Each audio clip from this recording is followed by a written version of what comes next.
हरे राम राम राम हरे हरे, हरे कृष्ण कृष्ण कृष्ण हरे हरे।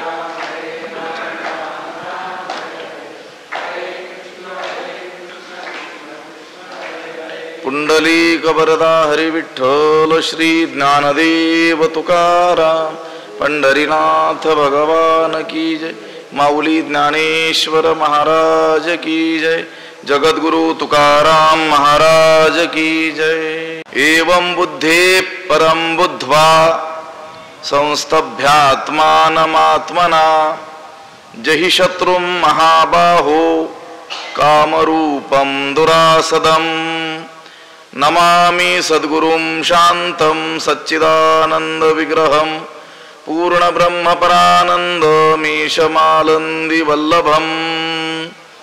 नमो सद्गुरु तुकया ज्ञान दीपा, नमो सद्गुरु सच्चिदानंद रूपा, नमो सद्गुरु भक्त कल्याण मूर्ति, नमो सद्गुरु भास्करा पूर्ण कीर्ति।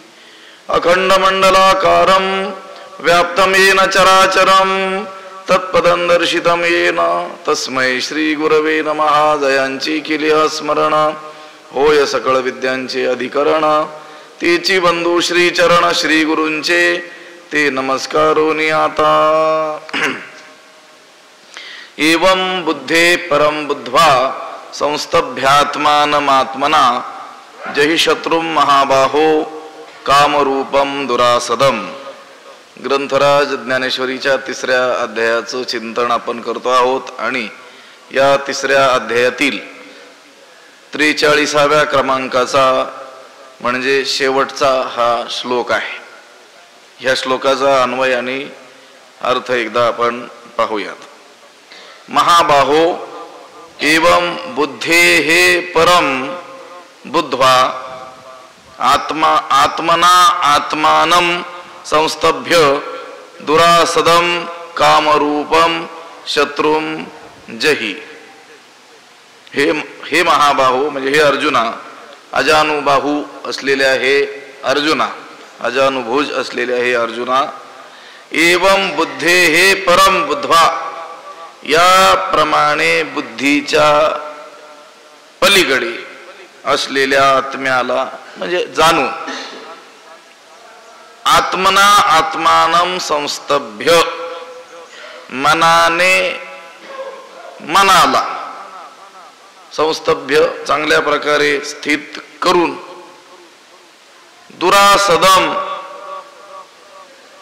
म्हणजे सापडण्यास कठीण, जिंकण्यास कठीण अशा कामरूपम शत्रुम जहि, कामरूपी शत्रूला तू मारून टाक किंवा कामरूपी शत्रूचा तू काय कर, त्याग कर।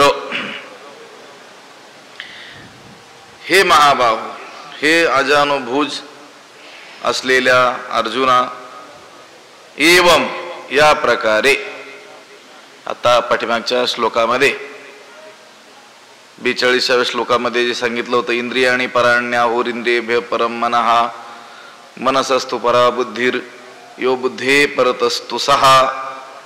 स्थूल देहापेक्षा इंद्रिय श्रेष्ठ आहेत, इंद्रियापेक्षा मन श्रेष्ठ आहे, मनापेक्षा बुद्धी श्रेष्ठ आहे, बुद्धीच्या पेक्षाही जो श्रेष्ठ, बुद्धीपेक्षाही श्रेष्ठ किंवा बुद्धीच्या पलीकडचा जो आहे तोच बुद्धीचा साक्षी परमात्मा म्हणतात।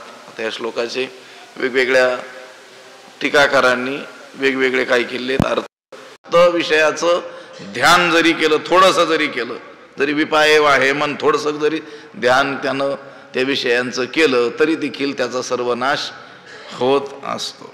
प्रथमतः काय होतं, अंतःकरणामध्ये संकल्प उत्पन्न होतो आणि संकल्पापासून काम उत्पन्न होतो। संकल्प प्रभवान कामान, अगोदर संकल्प आणि संकल्पापासून काम निर्माण होतो। तेव्हा काम क्रोध हे जर अंतःकरणातून फिटले म्हणजे याचा अर्थ संकल्पच काय झाला, नाहीसा झाला, आणि तरच काम क्रोध होतात, काम क्रोध कायमचे काय होतात, नष्ट होतात असं समजता येतं।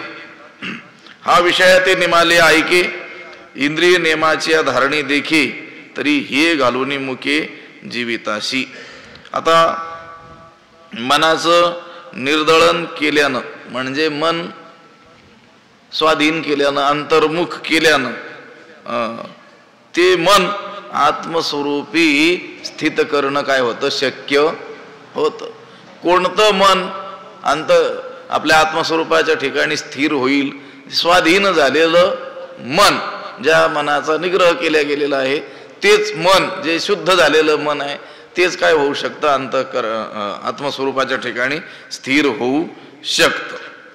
आणि मग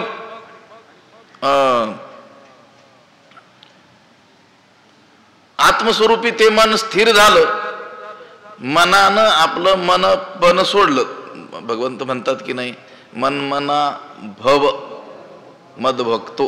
मनमना तू मन हे मीची करी, माझ्या भजनी प्रेम धरी. तू मन हे मीची करी, तू मनपणाने राहू देऊ नकोस, तर ते मन माझ्या स्वरूपात लीन करून टाक. मनाला वेगळं मनपणानं राहू देऊ नको. संत देखील म्हणतात की नाही, मन हे राम झाले. आमचं मन काय झालं?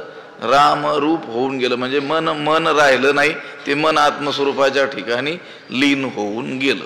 पण ते ही गोष्ट कधी शक्य होईल? त्या मनाचं निर्दलन, त्या इंद्रियांचं निग्रह केला, त्या मनातूनच ते काम क्रोध पूर्णपणे नष्ट झाले, तरच हे काय होईल? शक्य होईल. हे अंतरी हुनी जरी फिटले तरी निभ्रांत जाणं निवटले. हे कामक्रोध अंतःकरणातून नष्ट झाले तरच निशेष हे गेले, पूर्णपणे गेले असं निसंशय जाणं. जैसे रश्मी विन उरले मृगजळ नाही. सूर्यकिरणांशिवाय ज्याप्रमाणे मृगजळ शिल्लक राहत की नाही, उरत नाही. मृगजळ दिसण्याकरिता सूर्यकिरण लागतात आणि बरड जमीन यांचा संयोग व्हावा लागतो. का तेजा आणि उखरा भेटी झाली विरा मृगजळाची पुरा रूप होय.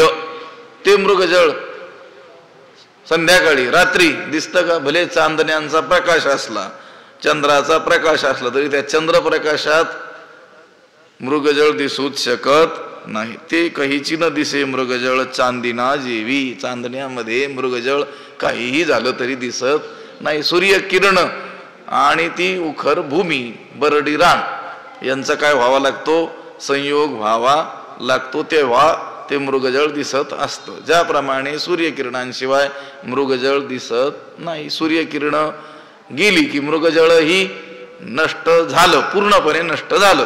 अगदी त्याच पद्धतीनं हे अंतःकरणातून गेले तरच हे पूर्ण नाहीसे झाले असं निसंशय समज.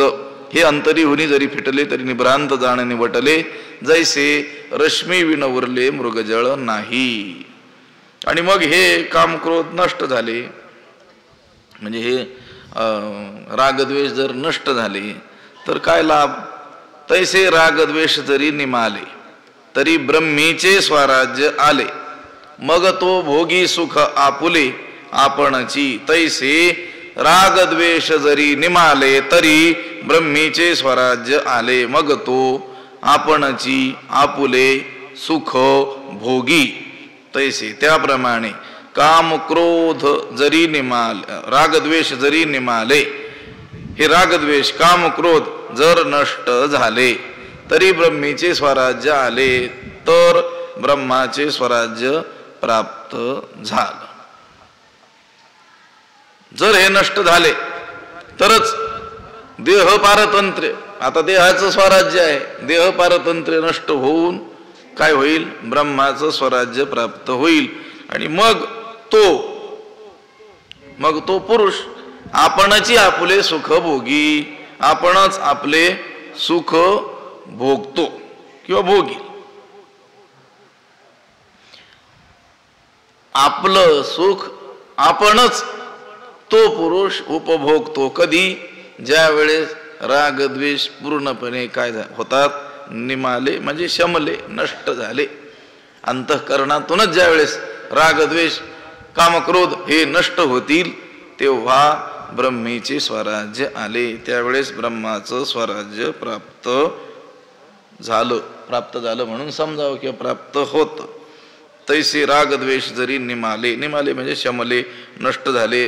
रागद्वेष नष्ट झाले असता, कामक्रोध नष्ट झाले असता काय फळ प्राप्त होतं ते सांगतात. ते फळ म्हणजे ब्रह्मीचं स्वराज्य. ब्रह्मीचं स्वराज्य याचा अर्थ ब्रह्मैक्य स्थिती. ते परब्रह्म आणि मी हे एकच आहे, आमच्यात कोणत्याही प्रकारचा भेद नाही, अशा रीतीचा जो दृढ निश्चय त्याला म्हणायचं ब्रह्मैक्य स्थिती, त्यालाच म्हणायचं ब्रह्मीचं स्वराज्य. ब्रह्मीचं स्वराज्य म्हणजे ब्रह्मात असलेली, स्वराज्य म्हणजे आत्मस्वरूप अवस्था. त्याचा अर्थ ब्रह्मैक्य स्थिती मी बोलून गेलो. ते परब्रह्म जे सच्चित आनंद घन आहे ते आणि मी एकच आहे असा अनुभव, साक्षात अनुभूती. जसं संतजन त्या स्थितीला पोहोचल्यानंतर नाही का, मी वासुदेव तत्वता कळो येईल विचारिता, आहे ठाऊका सभाग्य संता. तुकोबाराय सांगतात की नाही, मी कोण आहे? वासुदेव स्वरूप आहे, मी परब्रह्म स्वरूप आहे. शिवोहम शिवोहम, शिवस्वरूप मी आहे. त्या स्थितीला पोहोचणं त्याला म्हणतात ब्रह्मीचं स्वराज्य, ब्रह्मैक्य. ज्ञानोबारायांनी देखील पुढे असं म्हटलेलं आहे, ऐसेनी ब्रह्मैक्यासारिखे स्वराज्य येता जवळीके, जळंबित आहे हरिके तिन्ही लोक. ब्रह्मीचं स्वराज्य म्हणजे ब्रह्मैक्य, परब्रह्माशी आपलं ऐक्य, एकरूपता. तेव्हा जीवाची जी ब्रह्मरूपानं अवस्थिती तिला म्हणायचं ब्रह्मीचं स्वराज्य.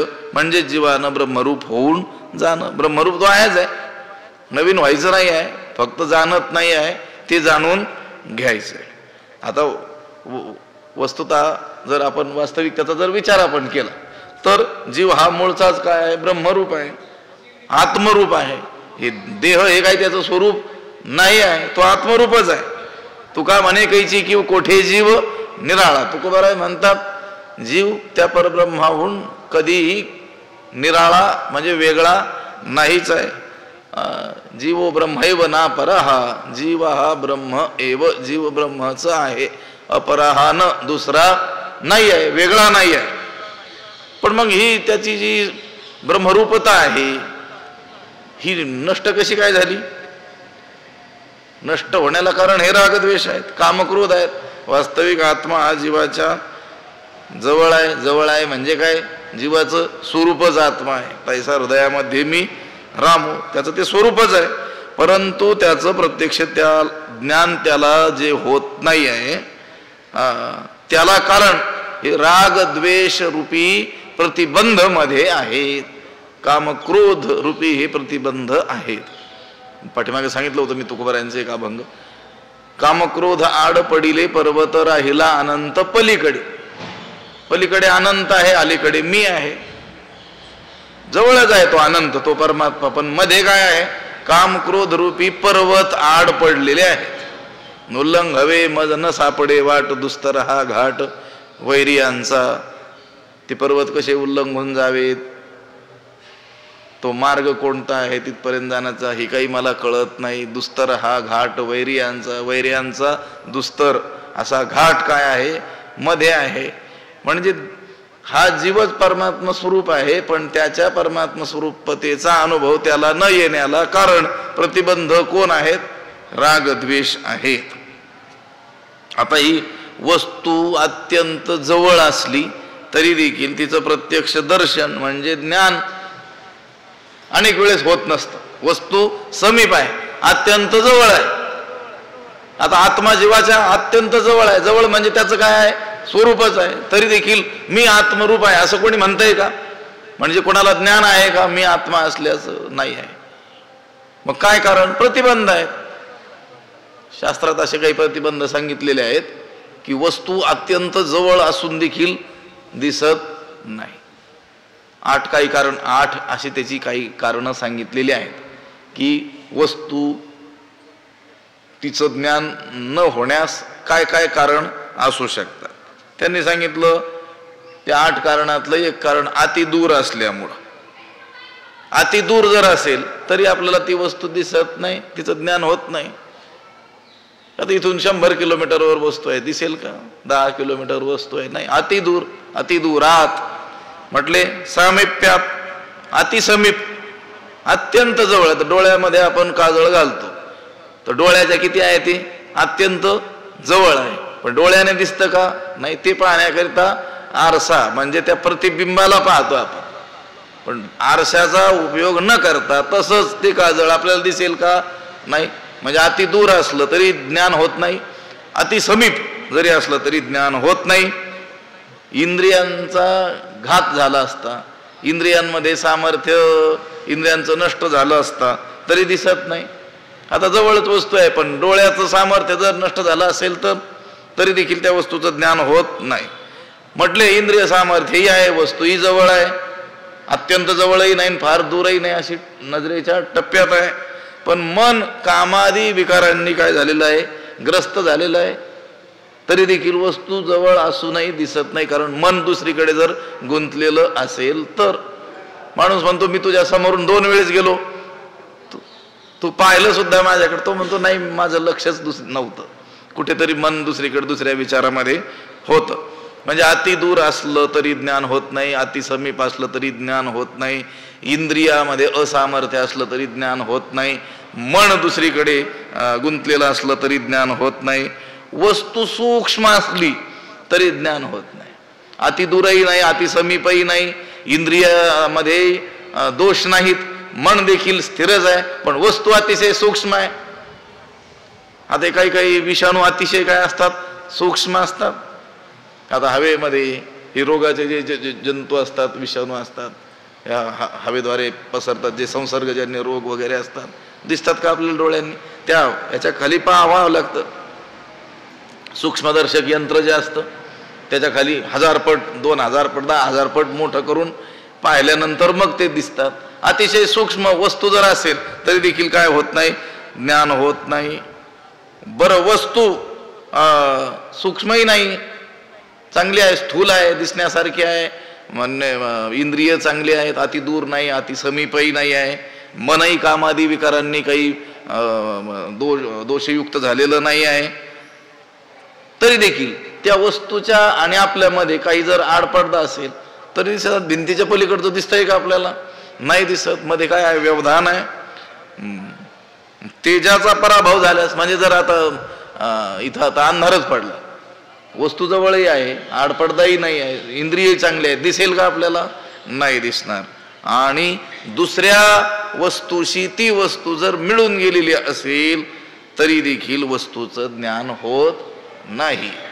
असे ज्ञान न होण्याची 8 कारणं शास्त्रकारांनी सांगितलेली आहेत. अतिदूरात, सामिप्यात, इंद्रिय घातात, मनोअनवस्थानात, सौक्ष्म्यात, व्यवधानात, अभिभवात, समानाभिहाराच.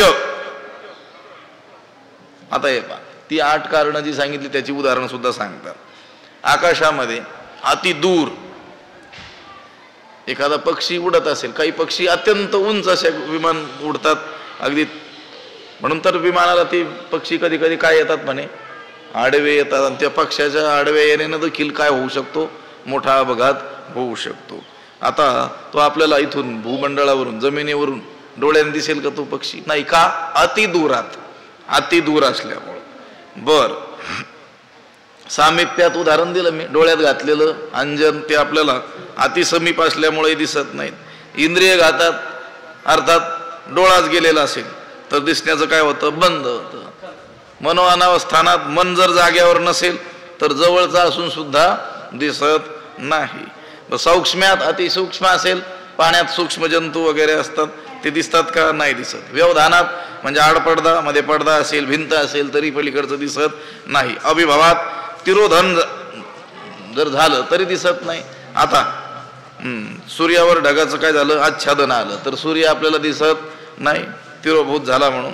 किंवा दिवसा सूर्याचा प्रचंड प्रकाश असतो, त्यात तेजानं, त्या प्रकाशानं अभिभूत झालेले, निस्तेज झालेले नक्षत्र आपल्याला दिसतात का? दिवसा नसतात कधी नक्षत्र? असतात. रात्री कशी काय दिसतात? रात्री सूर्य नसतो म्हणून दिसतात. दिवसाही ते असतात, पण सूर्याच्या प्रकाशानं काय झालेली आहेत, तिरोभूत झालेली असतात, निस्तेज झालेली असतात. आणि समानाभिहाराच सारख्या असलेल्या वस्तूच्या स्वरूपाशी, त्या वस्तूशी जर संबंध झाला, एकत्रित झाला, तर ते दिसत नाही. आता पावसाळ्याच्या दिवसामध्ये मेघातून पडलेलं जे पाणी आहे थेंबाचं, ते कुठं पडलं, तळ्यात. आता ते आपल्याला वेगळं दिसेल का? ते त्याच्याशी काय होऊन गेलं, एक रूप. दुधात काय टाकलं, पाणी टाकलं, समानाविहाराच, तर दिसेल का वेगळं? ते आपल्याला दिसणार नाही. अगदी त्याचप्रमाणे या परब्रह्माचं म्हणजे आत्मवस्तूचं जे अदर्शन होतं, आपल्याला दर्शन घडत नाही, त्याला ही सांगतात 8ही कारणं संभवतात म्हणे. हे 8ही कारणं तिथं संभवतात, त्यामुळं त्या परब्रह्माचं आपल्याला काय होत नाही, ज्ञान होत नाही. हे पहा, पहिलं सांगितलं होतं अति दूर असेल तरी दिसत नाही. म्हटले आत्मा हा काय आहे, अति दूर आहे, शास्त्रात सांगितलं. मग आता परमव्यक्त मध्यात पुरुष हा पर हा असे. हा, तर कोणासाठी ती गोष्ट वेगळी. अज्ञानासाठी तो दुरात दूर आहे आणि ज्ञानांसाठी जवळात जवळ आहे. अज्ञानाला तो दुराहूनही काय आहे, दूर आहे, म्हणून तो दिसत नाही. म्हटले अति समीप असल्यामुळे दिसत नाही. ते कसं काय? तर तो परमात्मा काय आहे, अति समीप आहे. अति समीप म्हणजे त्याचं ते स्वरूपच आहे, त्यामुळं तो आपल्याला त्याचं जाणीव होत नाही. जवळी आहे परी भेटेना, संत सांगतात ज्ञानोबरांच्या गाथ्यामध्ये.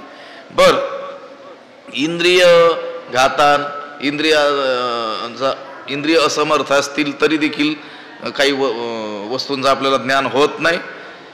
तर आत्मदर्शन का होत नाही? आत्म्याच्या दर्शनाकरता इंद्रिय काय पडतात, कमी पडतात. इंद्रिय तिथपर्यंत पोहोचूच शकत नाही. जेथ मनाची नकी न लगे बुद्धीची दृष्टी, नरिगे इंद्रिया किरजोगे काय होईल. मन बुद्धीच्या तो पलीकडचा आहे, मनोवाचातीत तुझे हे स्वरूप. बर, कामादी विकारांनी मन ग्रासलेलं असेल, दोषयुक्त झालेलं असेल तरी देखील ज्ञान होत नाही. मन कामादी विकारांनी दोषयुक्त असेल तर आत्म्याचं दर्शन होणार नाही. कठोपनिषदात सांगितलं, ना विरतो दुश्चरितान, ना शांतो ना समाहितः, ना शांत मानसो वापी प्रज्ञानेनैन माप्नुयात. न अविरतो दुश्चरितात, दुश्चरित्र जोपर्यंत मनुष्य सोडत नाही, ना शांतो ना समाहितः, त्याचं मन जोपर्यंत शांत होत नाही तोपर्यंत आत्म्याचं दर्शन होऊ शकत नाही. म्हणजे आत्मदर्शन का होत नाही? तर मन कामादी विकारांनी काय आहे, ग्रासलेलं आहे. हे 4थं कारण त्याचं सांगितलं. 5वं सांगितलं होतं सूक्ष्म वस्तूचं ज्ञान होत नाही, अतिसूक्ष्म असेल. आत्मा सुद्धा काय आहे, अतिसूक्ष्म आहे. सूक्ष्मत्वात् तद विज्ञेयम दूरस्थम चांतिकेच तत्, की परमाणु ही माझी उवाये मांडिली आहाती. त्या परमाणूहूनही परमाणू, तुकोबाराय म्हणतात की अणुरेणुया थोकडा आणि तुका आकाशा एवढा. अणुपेक्षाही अणु आणि आकाशापेक्षाही व्यापक मी आहे. म्हणून सूक्ष्म असल्यामुळे ज्ञान होत नाही. म्हटले मध्ये पडदा असल्यानंतर ज्ञान होत नसतं, भिंत काही अडथळा असले ज्ञान होत नाही. म्हटले आत्म्याच्या आणि आपल्यामध्ये कोणता पडदा आहे? म्हटले मध्ये मायाच्या पडद्याचं काय आहे, व्यवधान आहे, त्यामुळं आत्मा दिसत नाही. बरं ठीक आहे. म्हटले शेवटचं कारण सांगितलं होतं, सारख्या वस्तूशी एक रूप होऊन गेल्यानंतर देखील काय होत नाही, ज्ञान होत नाही, समानाभिहाराच. तर आत्म्याच्या बाबतीत कसं आहे ते म्हटले, आत्मा आपल्या अज्ञानानं आवृत्त तिरोधन झालेलं असल्यामुळं ज्ञान होत नाही. आणि 7वं सांगितलं होतं, एक जसं सूर्यप्रकाशानं, त्या प्रचंड प्रकाशानं तिरोभूत झाल्यामुळं हे असलेले नक्षत्र सुद्धा दिसत नाहीत. तर मग आत्म्याचं ज्ञान का होत नाही? आत्मा आपल्या अज्ञानानं आवृत्त झाल्यामुळं, तिरोधान झाल्यामुळं आत्म्याचं ज्ञान होत नाही. आणि शेवटचं कारण समानाभिहाराच, समान वस्तूशी एकरूप होऊन गेल्यानंतर वस्तूचं ज्ञान होत नसतं. ते म्हटले परमात्मा आणि जगत यांचं काय झालेलं आहे, मिश्रण झालेलं आहे. सत्य आणि असत्य हे काय झालेलं आहे, संमिश्र झालेलं आहे. त्यामुळे आत्मा दिसत नाही. या उपाधी माझी गुप्त, चैतन्य असे सर्वगत असे, पण कसं असे, गुप्त असे. कुठं? उपाधी माझी, ते दोन्ही काय होऊन गेलेले आहेत, एक रूप होऊन गेले आहेत. हे 8ही कारणामुळं आत्म्याचं काय होत नाही, ज्ञान होत नाही. जरी आत्मा या आठही कारणांमुळं प्रत्यक्ष होत नसला तरी त्याचं ज्ञानच होत नाही असं मात्र नाही. मन आणि बुद्धी ह्या इंद्रियांनी आत्म्याचं ज्ञान होऊ शकतं, पण जोपर्यंत मन आणि बुद्धी ही कामादी विकारांनी मलिन झालेली आहेत तोपर्यंत ती आत्म्याला जाणू शकत नाहीत. परंतु तेच मन आणि तीच बुद्धी निष्काम कर्मयोगाच्या आचरणानं जर शुद्ध झाली तर ती आत्म्याला जाणण्याला समर्थ होत असतात. मनसैवेदम आप्तव्यम दृश्यते त्वग्रया बुद्ध्या सूक्ष्मया सूक्ष्मदर्शिभिः. सूक्ष्म झालेल्या बुद्धीला तो सूक्ष्म परमात्मा काय होतो? ज्ञात होत असतो. पाठीमाग कधी उदाहरण मी सांगितलं असेल, सुईमध्ये जर दोरा ओवायचा असेल तर त्या दोऱ्याला काय करावं लागतं? एकाग्र करावं लागतं. म्हणजे त्याचे जे अनेक धागे निघालेले असतात ते सगळे काय करावे लागतात? एक करावे लागतात. त्यावेळेस त्या सुईच्या छिद्रामध्ये त्या दोऱ्याचा काय होतो? प्रवेश होतो. तसं परमात्मा स्वरूपामध्ये जर प्रवेश करायचा असेल तर आपल्या मनबुद्धीला अतिशय सूक्ष्म शुद्ध काय करावं? शुद्ध बनवावं लागेल. निष्काम कर्मयोगाचं आचरण केलं, निष्काम भक्ती आपण केली, उपासना केली तर आपलं मन स्थिर होतं, शुद्ध होतं आणि तेच मन आत्म्याला जाणू शकतं, तीच बुद्धी आत्म्याला जाणू शकते. म्हणजे पहा, आत्मस्वरूपाचं जे दर्शन आपल्याला होत नाही त्याच्या बाबतीत जे प्रतिबंध आहेत ते कोण आहेत? हे राग द्वेष हे विकारच प्रतिबंध आहेत. आणि जर हे राग द्वेष नष्ट होतील, अंतःकरणातूनच ते निशेष नाहीसे होतील, तर मग तरी ब्रह्मीचे स्वराज्य आले. तैसे राग द्वेष जरी निमाले तरी ब्रह्मीचे स्वराज्य आले. मग तो भोगी सुख आपुले आपणची. जैसे रश्मी बिन उरले मृगजळ नाही तैसे रागद्वेष जरी निमाले. ज्याप्रमाणे सूर्यकिरणां वाचून मृगजळ उरत नाही तसंच मन बुद्धी इंद्रिय यांच्या वाचून काम क्रोध राहूच शकत नाहीत. आणि त्यांच्या मधूनच, त्या बुद्धीमधून इंद्रिय मनामधून त्या कामक्रोधांना जर काढून टाकलं, हे अंतरीहुनी जरी फिटले, अंतःकरणातूनच जर नष्ट केले तरी ब्रह्मीचे स्वराज्य आले. त्यावेळेस काय होईल? ब्रह्मीचं स्वराज्य म्हणजे तो जीव आपण परमात्मा स्वरूप आहोत या बोधावर आरूढ होईल. त्याचं देह पारतंत्र्य जाईल आणि ब्रह्मीचं स्वराज्य प्राप्त होईल. आपलं नाही का, इंग्रजांच्या ताब्यात आपण होतो, परतंत्र होतो, पराधीन होतो. आणि मग काय झालं? महापुरुषांनी, मोठ्या मोठ्या लोकांनी आपलं बलिदान केलं, लढा दिला, त्यांना इथून काढून दिलं आणि काय आलं? स्वराज्य प्राप्त झालं. म्हणजे स्वराज्य प्राप्त होण्याच्या अगोदर काय होतं? पारतंत्र्य होतं. इथं म्हणतात ब्रह्मीचे स्वराज्य येईल कधी? हे रागद्वेष जर जातील तर. आणि रागद्वेष असतील तोपर्यंत स्वातंत्र्य नाही. मग पारतंत्र्य. कोणतं पारतंत्र्य? देह पारतंत्र्य. देहाच्या लालन पालनामध्ये, त्या इंद्रियांचे लाडकोड पुरवण्यामध्येच त्या माणसाचं आयुष्य नष्ट होऊन जाईल. पण जर यांना काढून टाकलं, रागद्वेषांना, कुठून? अंतरीहुनी, अंतःकरणातूनच काढून टाकलं, तर मग ब्रह्मीचे स्वराज्य आले. मग तो भोगी सुख आपुले आपणची. ते गुरु शिष्यांची गोठी पदपिंडाची गाठी, तेथ स्थिर राहुनी नुठी कवणे काळी.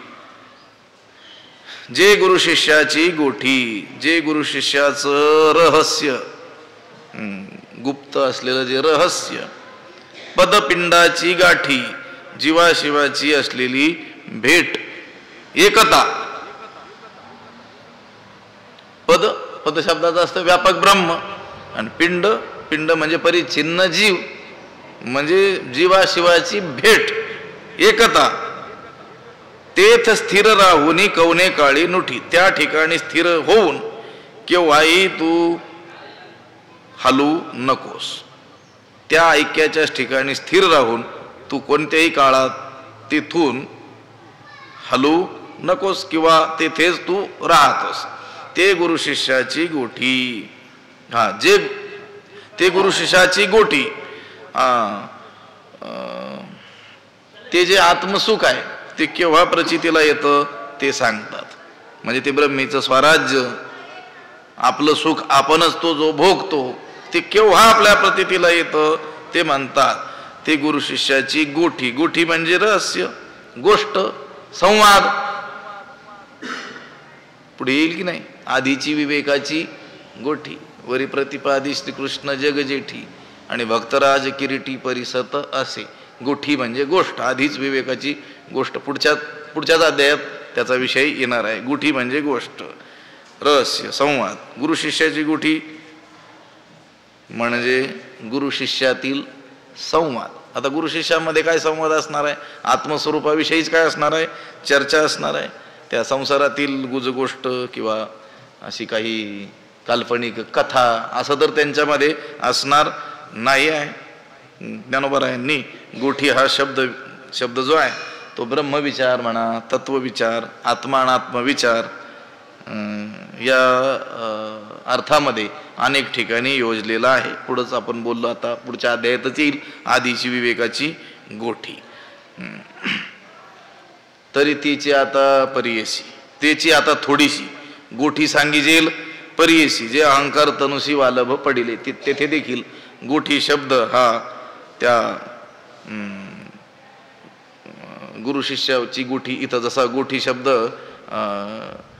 आत्मस्वरूपासंबंधी चर्चा, आत्मानात्म विचार या अर्थात आलेला आहे, त्या अर्थातच उपयोग केलेला आपल्याला आढळून येतो. या गुरु शिष्याच्या गोठीनं अव्यवहार्य असलेली जी ब्रह्मवस्तू तिचा सुद्धा अनुभव घेता येतो आणि जीव ब्रह्माचं ऐक्य होत आणि संवादाचे निमिषे जे अव्यवहारी वस्तू असे त्याची भोगी जे का जैसे आरिसा रूप. जसं आरसा आपल्या समोर आल्यानंतर आपण आपलं प्रतिबिंब त्यामध्ये काय करू शकतो? पाहू शकतो. आपल्या रूपाचा अनुभव आपणच घेऊ शकतो. जसं नेत्रानं अन्य रूपाचा काय करतो आपण अनुभव घेतो, तसं आपल्याही रूपाचा अनुभव आपण आरशाच्या माध्यमातून ज्याप्रमाणे घेऊ शकतो, आपलंच रूप आपण आरशाच्या माध्यमातून ज्याप्रमाणे पाहू शकतो त्याचप्रमाणे आणि संवादाचे निमिषे म्हणजे निमित्तानं, या संवादाच्या निमित्तानं जे अव्यवहारी वस्तू असे, परब्रह्म हे कसं आहे? अव्यवहारी आहे.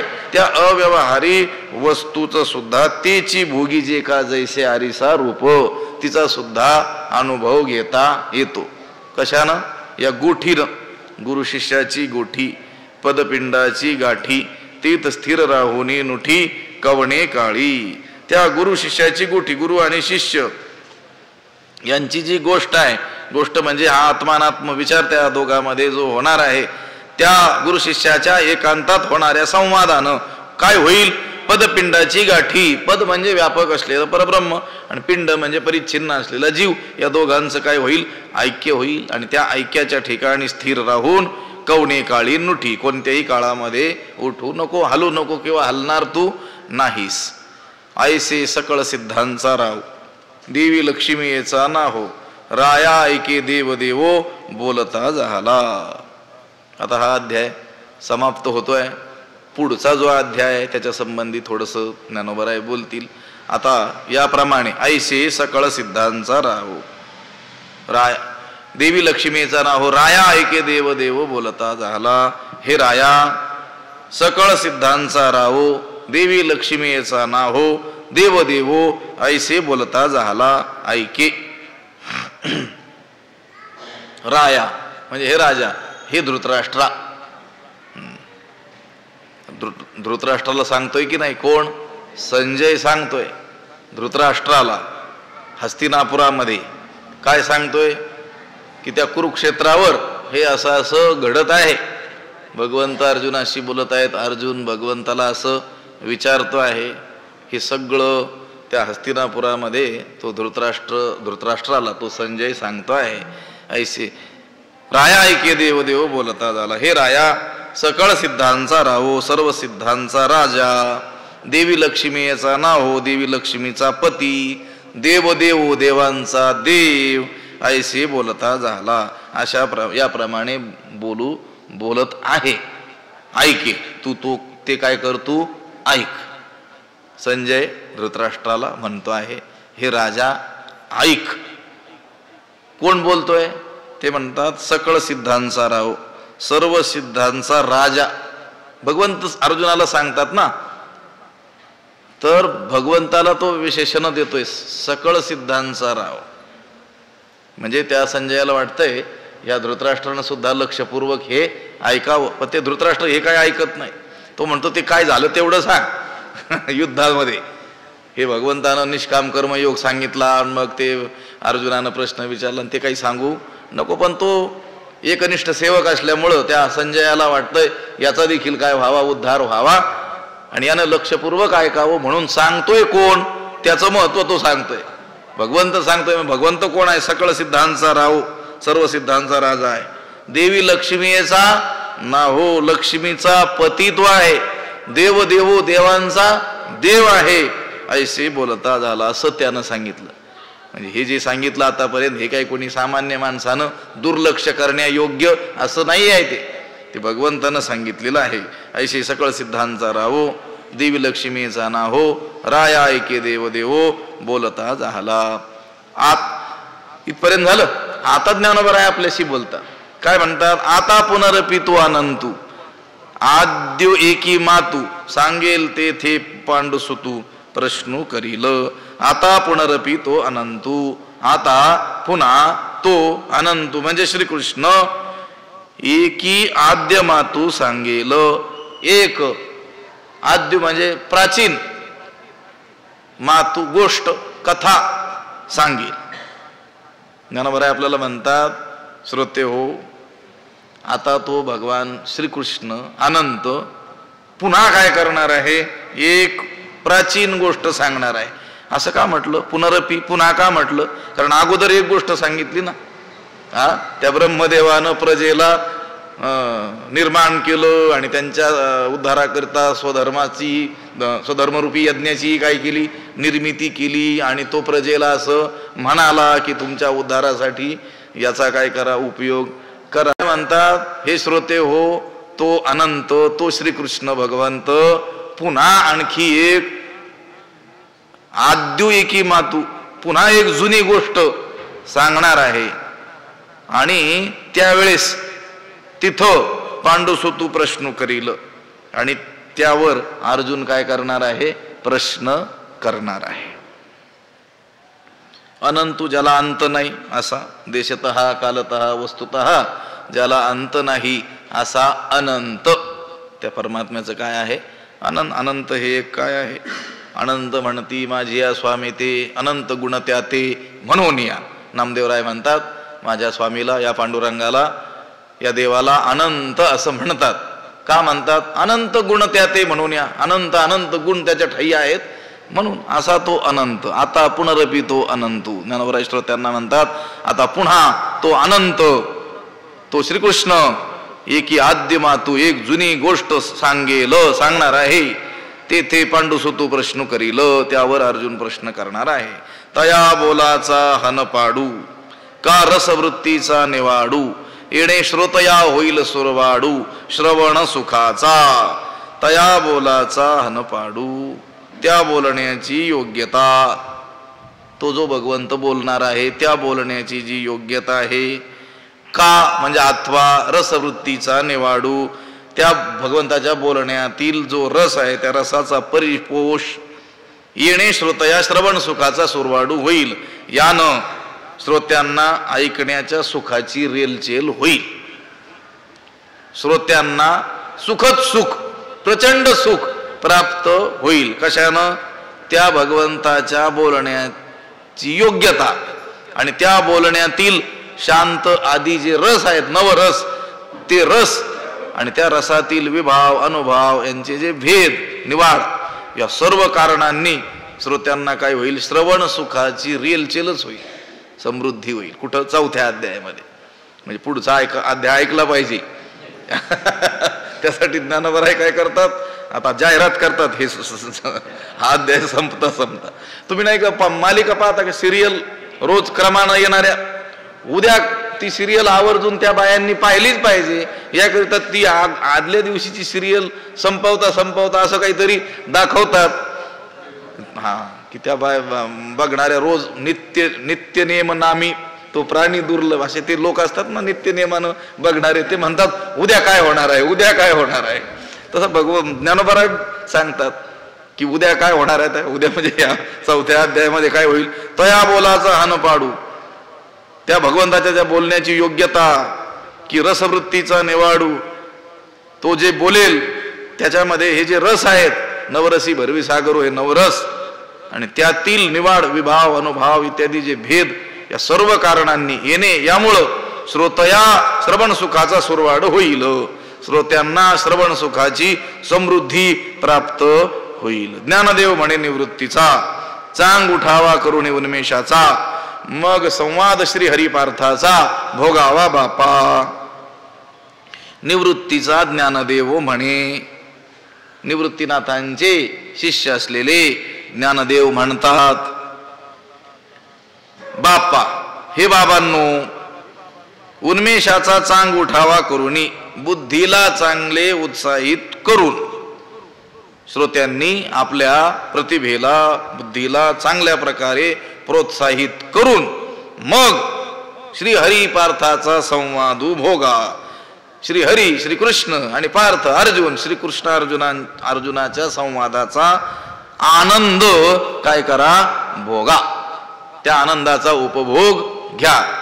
या श्री हरी पार्थाचा जो संवाद होईल आता पुढे 4थ्या अध्यायामध्ये, त्याचा आनंद काय करा, उपभोगा.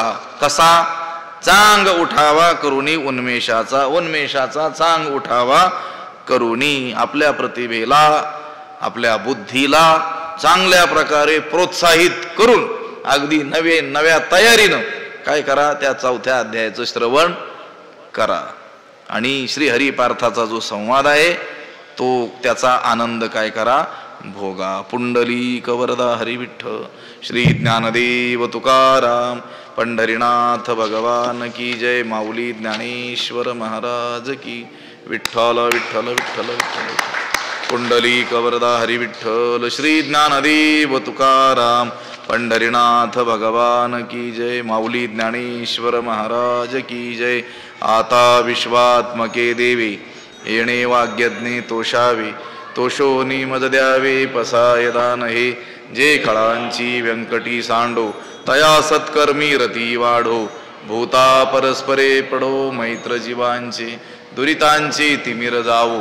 विश्व स्वधर्म सूर्ये पाहो, जो जे वांछील तो तेला हो. प्राणी जात वर्षत सकळ मंगळी, ईश्वर निष्ठांची मांदियाळी. अनवरत भूमंडळी भेटो तया भूता, चला कल्पतरूंचे आरव. चेतना चिंतामणीचे गाव, बोलते जे अर्णव पियुषांचे. चंद्रमे जे अलांछन, मार्तंड जे तापहीन. ते सर्वाही सदा सज्जन सोयरे होतू. किंबहुना सर्व सुखी पूर्ण होणी तिही लोकी. भजिजो आदि पुरुखी अखंडित, आणि ग्रंथोपजीविये विशेषी लोकी इये. दृष्टादृष्ट विजय होवावे जी. एथ म्हणे दान पसावो, येणे वरे ज्ञानदेवो सुखिया झाला. येणे वरे ज्ञानदेवो सुखिया झाला. येणे वरे ज्ञानदेवो सुखिया झाला. पुंडलिक वरदा हरी विठ्ठल. श्री ज्ञानदेव तुकार पंढरीनाथ भगवान की जय. माऊली ज्ञानेश्वर महाराज. जगद्गुरु तुकाराम महाराज की जय. शांती ब्रह्म एकनाथ महाराज. सद्गुरु बंशी महाराज की. सद्गुरु जोग महाराज की जय.